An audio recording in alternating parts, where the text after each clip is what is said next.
to you. Okay. You have Going on started mute. recording. Yes, I have. Please. Thank you. Okay, okay. Okay. So Jai Yes, we see Baba. your browser. Yes, Jai thank you. Baba. Yeah. Okay. Jai Baba. Thank you, everyone. A little bit about myself. I guess many of you do not know me. So I live in Bangalore, and I was born in Delhi, grew up there along with my grandparents. So that was an interesting part of my journey because they were also my initial spiritual teachers, and they oriented me. So while my grandpa taught me a lot about the Dravidian Vedas or the Divya Prabandhams, my grandma oriented me towards other aspects, especially she kind of oriented me towards Sai Baba. So a lot of my initial time before I got introduced to Meher Baba, I was following Sai Baba. So the most interesting part was, I think I met Vidya in about 2012, I guess. And from that time, she opened her purse and I saw this picture of the five masters. And I was very intrigued. And so she started sharing some of that information with me. And then one day I went to her office and I saw Meher Baba's picture and I asked, who is this? And then she started telling me about Meher Baba. I was very intrigued. I went to Mehrabad shortly after that. And very interesting, when I put my head down on the Samadhi, I saw Sai Baba's face there. And that was confirmation for me. So that's been a little of my journey. Of course, I've had many different kinds of experiences. Today, I thought I'd just share with you. I've written 3 blogs on silence. These are my experiences during Silence Day. And I think one of the big lessons we've all learned from Baba is about how to use silence effectively. So I'm not going to read through the entire blog, but I will just skip and share some points with you. And I'll also send you the links so you can go through it. There is a third one which I have not published, which I'll be publishing shortly, which is from my last year's experience. So I call this, so I was at Mehrabad, I think this is 2016, there was this, I think, Baba's film being played before Silence Day, and it was called Infinite Silence. So that's the name of this blog. So I said, okay, this sounds very interesting. Let me try and describe this. And this is all very new to me, about a whole town, so many people being silent, and I just wondered how I would actually deal with it. So in terms of real live experience, it was very, very difficult for me the first time because unlike Kama, who's done a lot of Vipassana and all that, I've never been silent in my life. In my normal workday, I'm a marketing person, so I tend to talk a lot. So this is very, very interesting to me, 24 hours of total silence. What I learned is what I've encapsulated here. The first point which I'd like to share was that external versus internal silence. So the first thing I realized was that our senses and our random thoughts engage our mind and body. In addition, we also continue to occasionally engage our subconscious mind, which throws in memories and triggers some moments when we are able to connect the dots. So now, if I were to put this spiritually, it's more in these moments that we really connect to our inner self and we connect to Baba. The second thing is partial silence. When we go silent externally, we close off a lot of our sense channels. So that's what was my experience, that when we shut off all that, the noise inside increased and increased and increased because the mind wants to, there is a lot of chatter. Now, while that external noise is there, maybe there is some balance. But when we become silent longer, the subconscious mind became very active. So you get a lot of random thoughts and patterns, and you get visuals and sounds and metaphors. At this point, we are only experiencing external silence as we experience the noise within. So for a few hours, it was very difficult for me to deal with that. And slowly it started settling down. Then we experience complete silence only when the internal noise starts to reduce, and this is possible only with extended periods of silence when we start disengaging the subconscious mind as we have lesser information to process. And that is one big learning for me. And this slowing down of the mind is very, very important. I think even in meditation, we talk about it, which brings clarity to the mind. So especially in a spiritual journey, we can't bring in all the regular clutter that we have. We really have to slow down our mind. And that's what helps us see things more clearly. As we go through these readings, I'm capturing only one or two words, and usually that's my way of learning. The other part which I learned was sleep and silence. So silence day, if you're not doing anything, you may want to meditate or sleep. So one of the things I understood was that I think Kama has referred to this in the past as well, that one is we rejuvenate ourselves naturally by sleeping. But this is also when the sleep is not silent, so we have a lot of residual noise. So the thing is, whether we sleep to achieve the silence or be awake and be silent. That's the little bit of the debate here. Periods of silence or when we are awake can also be equally restful. Interestingly, if you study medical science, the body heals and detoxifies your blood when you're asleep, and that's something I learned from my wife. She's a doctor. The next learning for me was silence and balance. Now, when we have a period of extended silence, the state that we experience is a balance of silence, both externally and internally. Even if we discount our unconscious mind is still being active. It is at this stage we really start connecting and moving towards the state of higher consciousness. We also become aware of our inner being. And this is a really, really tough process. But what I understood was that by practicing silence continuously, this balance really improves for us. The other part was about refreshing our spirit. I think it's important for us in the whole meditative process or walking the spiritual path. It's important to keep refreshing our spirit. So from a scientific standpoint, the REM sleep state or the deep sleep that we have, which is like a coma, at this point, our unconscious mind becomes very active. So we have the conscious, subconscious, and then the unconscious mind. At this point, we transcend into deeper silence and truly connect with our spirit. Any practitioner will probably tell you this can be achieved through meditation, silence, or other forms. The other part which I learned was interestingly about silence was the emotional part. In my personal experience, our life experiences are shared by emotions influencing our actions. So in terms of how we use our emotional intelligence, and I think this has also got to do a lot with our spiritual journey as well. So if you see many times these repeated patterns of emotions and situations, it's a learning process. So and this is very, very profound when you look at it spiritually.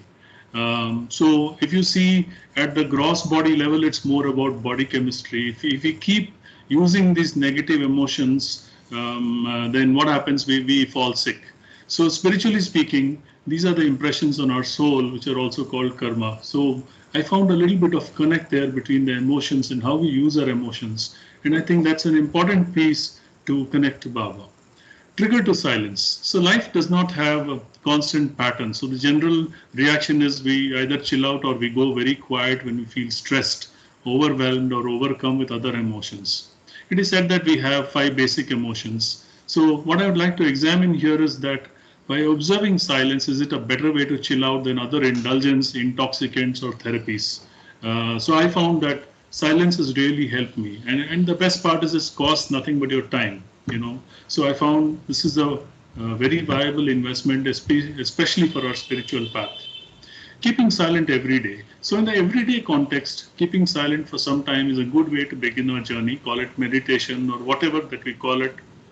It's essentially switching off all the senses, observe and let go if we do not stop our thoughts, and this can be done. So slowly, and we can also do it in small pieces. You don't have to take out a lot of time during the day. It's a great stress buster. So silence for me became quite important for me even at the workplace. Silence, I also believe, is a self-engagement, very powerful self-engagement. So extended periods of silence is what I experience today on a regular basis, is very therapeutic. It reassures us and it helps condition the mind in terms of strengthening or helping us reflect and sort out some stuff. So by being silent, in my personal experience, I've been able to resolve a lot of things. And I think this has got to do something deeper with our spiritual part as well. So I've used this very effectively to clear up a lot of memory clutter. We tend to carry a lot of negative memory and baggage. And one of the ways of undoing our karmas or whatever is to also get rid of that. So I found that silence was a good way to clear up a lot of that clutter. Silence is simple. I think Baba's great in that sense. There's no technique, there's no structure to it. So you can be awake, you can keep doing small activities that do not engage the mind or senses. So I found this is also very useful in that sense. Silence definitely refreshes our spirit, and when we go into deep silence, it disengages us from most internal and external stimuli, and helps us as we let go. We reduce the impressions we formed, reflect, learn, and move on. Good for the brain and great for the spirit. So, just to summarize, if you were to define infinite silence, the closest definition I found was our ability to find those moments of silence and use the space to achieve inner balance, and also truly reach out to our spirit and acknowledge and energize our deepest inner world and connect to the universe and to Baba. Jai Baba. So this is what I wanted to share today. Thank you so much for giving me this opportunity. I'm open to any questions. Not seen you. It's better we see you once. Yes. Oh, go on video. I will just close this and. Yes. My experience of silence is only once or twice, I think. Once we were in Mehrabad, and it was very disturbing first time. Okay. To be silent is a real effort you need. And gradually, over a period of time, you become calm with that. So you have explained all the aspects of how to be silent and what is that we do in silence, and how do we go beyond and then achieve greater, say, understanding being silent. It's a nice presentation. Thank you for giving all the details in a very structured way. Thank you. Thank you. Jai Baba. Jai Baba. Very well presented, Ranga. Thank you very much. Very knowledgeable. Thank you.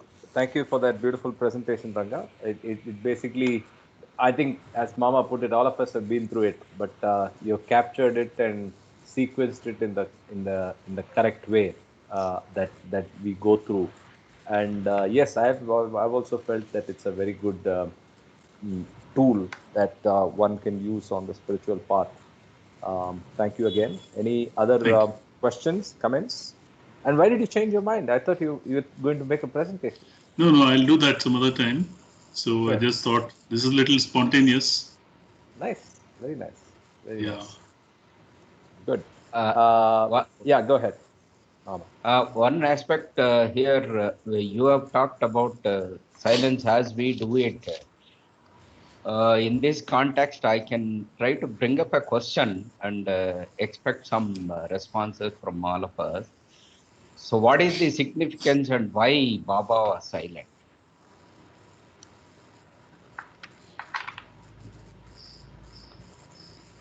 Yes, that is the question. Yeah. So, yes. Can I say something, Jai Baba? Sure. You know, Baba says that all these years, as so many avatars he's always written so many manuscripts and given so much in writing, and we haven't been able to really imbibe anything from that. Of course, those things which used to write earlier as the different avatars were more relevant to that age, but we haven't really been in this yuga we haven't really been able to follow anything. So he says that he is not going to teach you anything but awaken you from your heart, is my understanding of silence.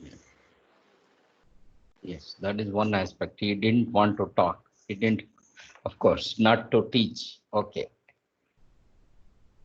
Jai Baba, this is Kama here. Can you hear me? Yes. Okay. I'll go back to Dakshinamurti. Okay, he's considered the Adi Shiva, the first avatar, perfect master, or whatever you may call it. And we know that Dakshinamurti, the 4 sons of Brahma came to him, and they all sat for 12 days. And the myth has been that he didn't speak, but actually Ramana Maharishi said that no, he spoke, but later he kept silent. And in those 12 days, everybody was silent. And in that silence, all the four aspirants, advanced spiritual aspirants, Brahma's sons, became self realized. And a practical example, apart from Baba, was even Ramana Maharishi, that you don't have to speak verbally. You can actually, just through sight, you can give enlightenment or take the aspirant from one level to the next level. So I think we have been conditioned to always express and communicate, but silence speaks louder than words, and or action speaks louder than words, sorry. And Baba has also said things that are real are given and received in silence. That is one of his famous quote. Another important aspect I wanted to mention is the Hafiz quotes. Sometimes you should not keep asking why or what all the time. And um, 1 second, please. So, Hafiz quote, if you look at it, it says, befitting a fortunate slave, carry out every command of the master without asking any question of why or what. About what you hear from the master, never say it is wrong, because, my dear, it's your own incapacity to understand him. I am the slave of the master who has released me from ignorance. Whatever my master does is of the highest benefit to all concerned. So these are the three Hafiz sayings that Baba actually pointed out before he dropped his body in Meherazad. He told his Mandali, I am not the body, remember, that is one thing. And second, he pointed out to these three statements, which kind of exemplifies Baba's messages. And also, I think that, the human mind is always conditioned to think why or what. So I think it is a form of silencing the mind. So there are many different interpretations. And I would love Vidya to give some color on this. Vidya, please. Yeah, I was reading Mehra's few passages. On May 20th was Mehra's Samadhi day. I think she reached Baba on 20th May. And I was reading someone's quote on Mehra, and she was talking about Baba's silence. And she was telling that, before 25th 1925, when Baba was talking, he was singing so beautifully, and his voice was so amazing, and he was godly person. He got himself right. So everything was so magnetic about him, about his voice. And after 95, and after Baba started talking, or kept silence from 1925, it was he was so all expressive, all cheerful, and he was so much of life and all that. For him to keep silence was so difficult initially, and she was saying that he was never silent. He was always talking. He was always, to use one word when he was full of humor, and he wanted to convey one word of humor. It took so much of time on the board that by the time he conveyed that, the meaning of his humor was lost, and he struggled with it from the silence to human form. So there's one state of silence. She also says that after he dropped his board, and he was doing it through gestures, then it became even more difficult for him to explain his silence. Nevertheless, Baba he was never silent. His person, and many people who met Baba and been in presence of Baba say that, Baba was never silent. Baba was always talking very loud. Everyone in his presence, people could not hear what was going on in their minds. They could only hear Baba's voice in their hearts, in physical presence of Baba. They could hear in their hearts what Baba is telling, and they were totally engulfed. So I think Baba's silence was a perfect example of the words are not so great, not important, but silence is very important. But even in that midst of all these things, with his silence, he would do everything, even creating big chaos in this world. So I would say that, he is a mischievous master, I would say. and he does everything very silently, and for him he keeps silent and then watches the rest of the fun. So I never see Baba silent. He is always talking to me in my heart. Jai Baba. Jai Baba.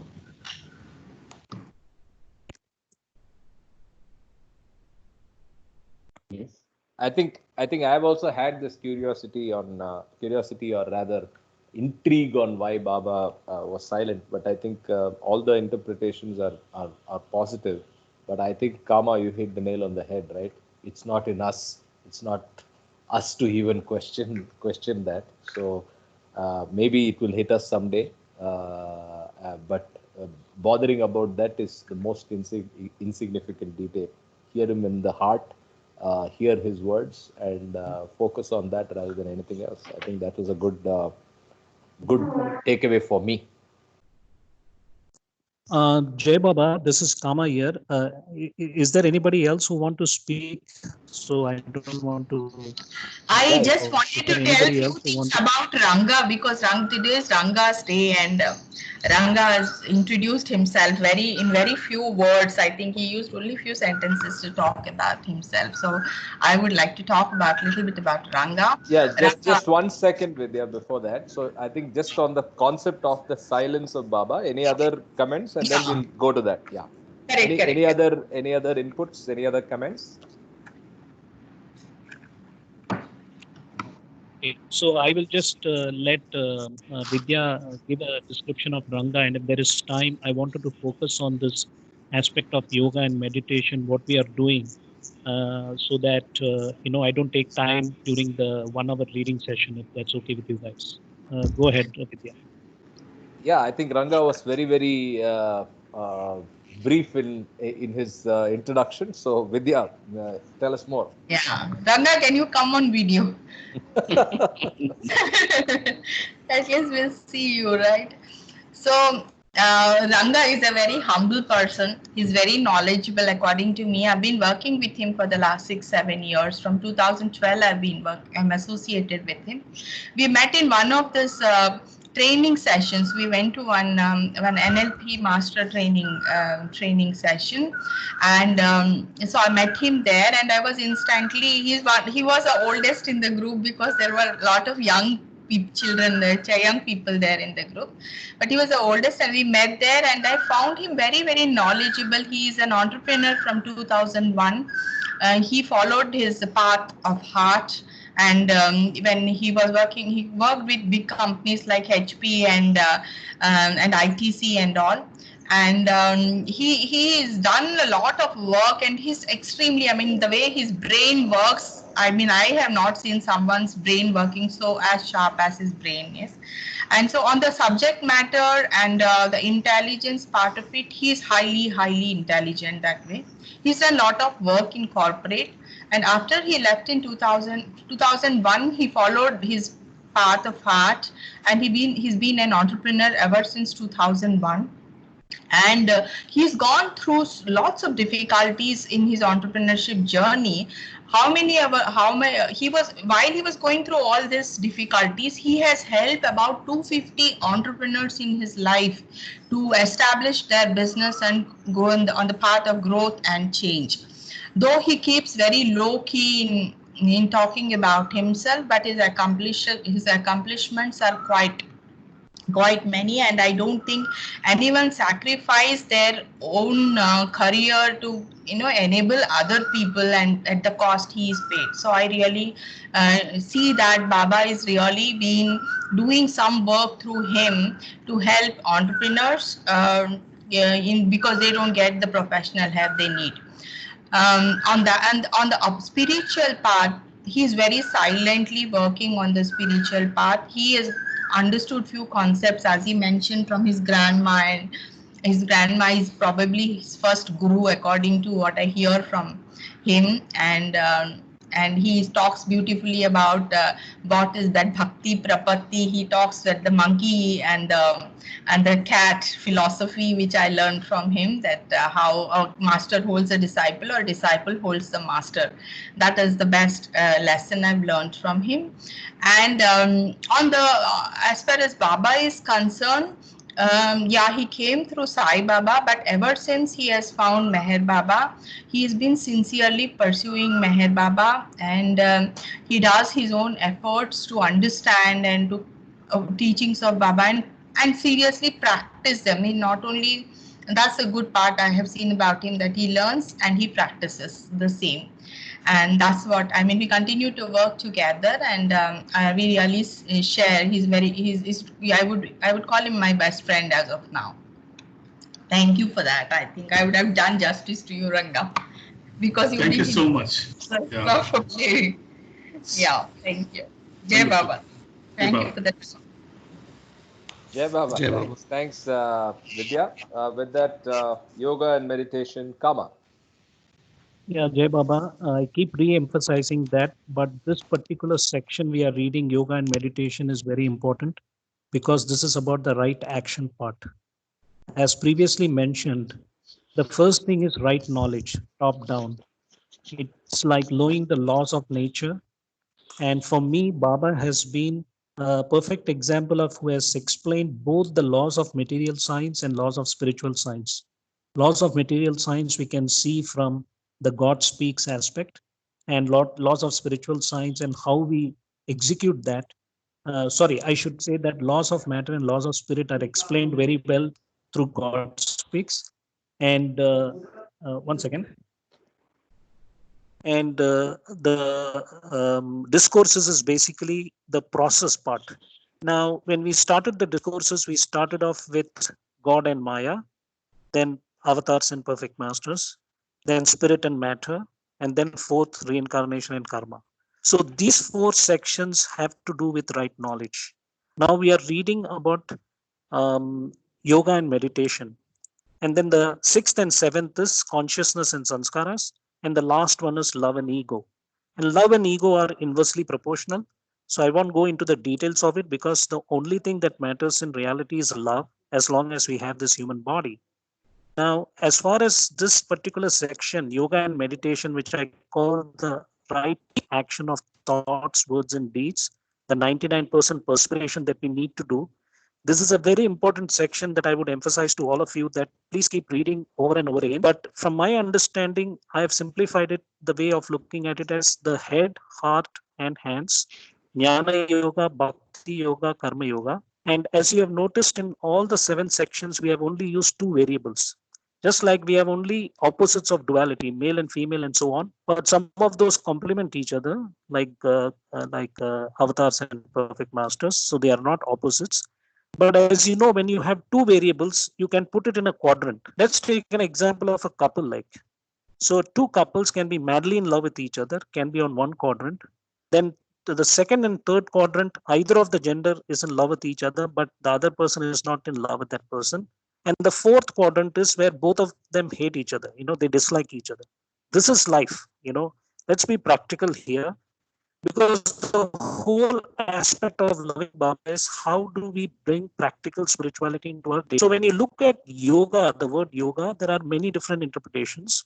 Iyengar Yoga gave an interpretation where he said, right action without right knowledge and right knowledge without right action is meaningless. And as we already know, knowledge is only 1%, and knowledge does not become right knowledge till it is put into action. You have read that sugarcane juice is sweet, but unless you drink it, you don't experience its sweetness. So similarly, knowledge does not become right knowledge till you put it into action. Now, in this chapter, it's very contradictory. On one side, Baba has said that you don't have to do any yoga, meditation and all, just focus on me, hold on to my. But the question is, how do we hold on to my Daman? I mean, sorry to talk about yesterday. I was very disappointed with the answer that Dr. Gadi. We all know that, in fact, later on when Karthik gets a chance, Karthik, if you don't mind, you put that question that I sent to Gadikar in the general list. I would like each one of us to write about that. How has Baba, come into our life, pre-Baba and post-Baba? How we have used his messages in our day-to-day life? how much transformation has happened, what are the challenges that we are facing.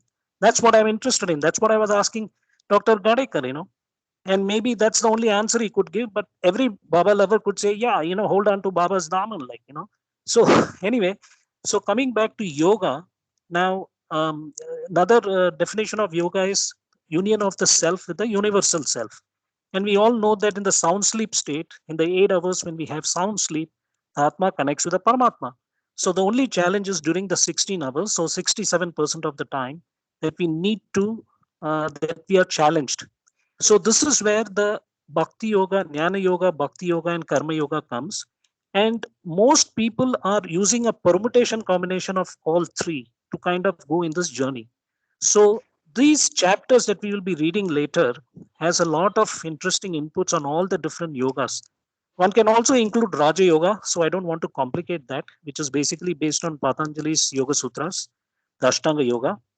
But what I also wanted to say was contradiction here is Baba has written all these different types of meditation and discourses.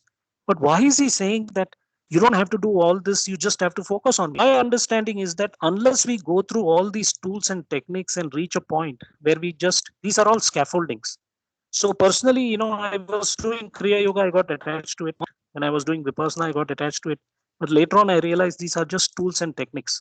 So I just wanted to re-emphasize that these chapters that we are reading in yoga and meditation are very important. You will have to keep reading it again and again. And that's about it. Jai Baba, thanks. Any questions? Maybe after we read it. Okay. So, Kama, I may I say didn't something? quite catch it. I When you love said the humor that Datu Mama creates. I really admire his ability to spontaneously come up with those lines. Yeah, I heard 2-3 other voices. So Yeah. Sunil had something, I guess. Yeah, Kama, would you elaborate on the statement that these are scaffoldings? How do we use them? I've not read it yet, so maybe I should wait for the question, but if you want to elaborate or wait, it's okay. Yes, if I understood the question, what Sunil was asking is that all these different techniques, Hatha Yoga, Kriya Yoga, Vipassana, or different kinds of personal meditation and impersonal meditation that Baba will be explaining in that section called types of meditation. There are 8 parts. There are amazing stuff, I mean, incredible stuff on, the personal meditation aspect. There are almost 8 or 9 different kinds of things. There are some tables. So what I want to say is the tendency for the human mind is, suppose we do any kind of yogas. For example, right now the West is going gaga over the Hatha Yoga thing. All these fancy, outfits and all that, they are stuck because they are attached to the body. Because the Hatha Yoga is giving this amazing, beautiful body. Plus, they feel good in their mind because right now they've all went to the gym. The bodies were good, but the mind was screwed up. Now, when they are doing Hatha Yoga, somehow it seems like there is a kind of an interesting tranquility between mind and body. But that's not good enough. Because I remember when I started doing Hatha Yoga, I reached a point when I said that my mind is still, totally in disorder. What do I need to do? And then Baba sent me this Kriya Yoga practice in 2010, which is about the subtle body. So the subtle body, you start, I started seeing a lot of interesting things that, as Baba said, everything is latent in us. It needs to be awakened. So these techniques bring out a lot of, any kind of queries we have. The answers are already latent within us. You just have to be patient and they start coming out automatically. Then what happened? I got the chance to do Vipassana in 2012 in Sarnath. Then I did one in Dehradun and third one I did it in Dharamshala, Dharamkot. Now, the interesting thing is I wanted to do Vipassana once every year for 10 days because it's silent. You can't read, write. You can't look at anybody. And I like that kind of, isolation. But Baba is not allowing me to go to any more retreats. And finally, I have surrendered to it, even though I was attached to that. So what I want to say is that the mind gets attached to different techniques or tools, but we have to remember that even this body is like a medium or vehicle. Similarly, all these techniques, praying, Adhyatma Kanda, Karma Kanda, ritual ceremonies, Hatha Yoga, Triya Yoga, Vipassana, Kundalini Yoga, all these things are just techniques and tools. So Baba has given us this freedom to actually experiment with different tools. He has clearly said that. But what he is saying is don't get stuck. Jiddu Krishnamurti used to do Hatha Yoga every day, but he always said in his speech, oh, don't do any yoga, shoga. These are all not for you. You have to, ask who am I, But as long as we are very clear that these are just tools, and as long as you experiment and explore with these things, they actually help us. So to summarize, I have an acronym. BABA is MA. I was sharing this with Karthik a couple of days ago. So BA is MA. Baba means father. Ma means mother. So breath awareness with body awareness is mind awareness, or I should say body awareness for the gross body using Hatha Yoga, breath awareness for the subtle body using Kriya Yoga, and mind awareness for the mental body using Vipassana. That has been my technique to actually feel this equanimity between the gross body, subtle body, and mental body. Why did I do this? Because it helps me to be more self-aware. Self-awareness is Baba awareness, or Baba awareness is self-awareness, as far as I am concerned. To me, Baba is just a personal form of God, and the self is the impersonal form of God. They are just two sides of the coin, just like light is a wave or particle. It is both, depending on the context. So in the waking state, we are attached to the form, but when you go into the sleep state, there is formless. It's impersonal. There is no God. There is nothing. There's no form. So to answer your question, ultimately, all different types of yoga meditation are just scaffolding or techniques or tools. Jai Baba, I hope I answered your question. Very well, Kama. Yeah, very clear. So your recommendation is, I haven't tried yoga in detail at all, so, or meditation. So you think the aspirants should try? If you feel stuck in a place where you're feeling that you're not progressing towards, and you intuitively know that I need to do something to bring Baba, then explore and experiment different techniques. But if you're able to sit and just able without feeling that, I'm able to remember Baba, or I'm self-aware, or Baba awareness all the time. See, my thing is that I don't feel like, getting stuck. So you have to explore and experiment with it. That's understood. Yeah. Thank you. Great. We are way out of time, but I think it was useful for all of us, I hope. Enjoy the rest. 1 second, Karthik, yeah. 1 second. I want Vidya to give some color on this yoga and meditation, please. Sure. Our own understanding. Keep playing into everything. I am not a yoga and practices person. I will tell what I do. I don't do any yoga. I learned yoga as any kind of school of thought. I learned yoga, but I don't do any yoga. For me, mental yoga is much, much better than all other types of yoga. I think it is also about when you keep moving with Baba, he will put you at different places. So I am not so much cross-body conscious person. I am not a health conscious person too. I just do what I do. I think all meditation and living with Baba is good enough to absorb all our extra calories, or keeping us focused and all that. So for me, my meditation is talking to Baba all 24 hours, and that burns all my calories, keeps me fit mentally, physically, and spiritually. That's all I have to say. I don't have all this knowledge which you have. Thank you. Okay, chalo, Jai Baba. That's all I have to say. All right. If there's no other reactions, let's call it a day. Enjoy the rest of the Sunday. And for those of you joining us newly, text me if you want to join the group so that you can see our chats and discussions and see our files and see our presentations that we save forever. So drop me a line and I'll be able to add you in. Enjoy the rest of the day. Have a great week ahead. Jai Baba. Jai Meher Baba. Jai Baba. To all. Avatar Meher Baba ki jai. Avatar Meher Baba ki jai.